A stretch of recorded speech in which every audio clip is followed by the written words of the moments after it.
ज़ौक़ पूरा हो जाए।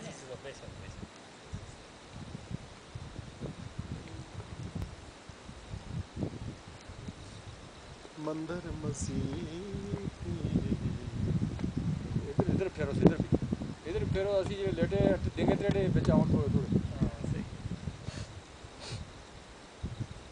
तो पूरा राउंड मुकम्मल करके बस कर वो तकले फिर जो आबादियां ने उसको फिर निकला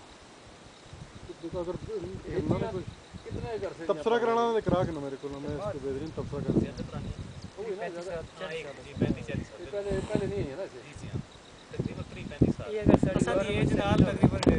रियाज साहब के ज़माने जो वो है कास्ट शर्ट कास्ट में जी जी साड़ी गवर्नमेंट संजीदा होवे तो यकीन करो सारा इलाका ही सोना हो जाए। अरे अल्लाह तो बंदो ये पहाड़ सारा जैतून जैसे लग जावे ना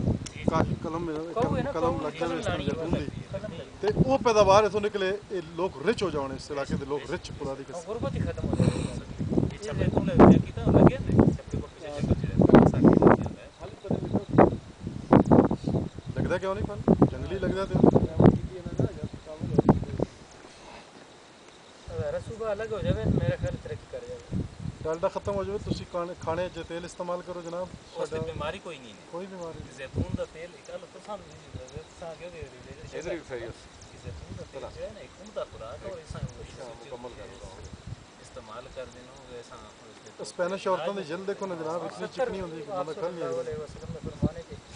70 अमराज से शिफा जल्दी अमराज भी ने मेदे और अंतड़ियां दे अल्सर दे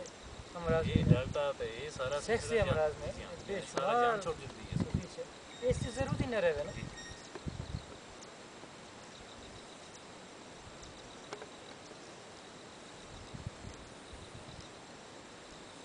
थोड़ा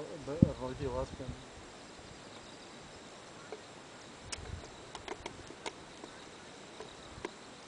12:30 हो गए उठो जी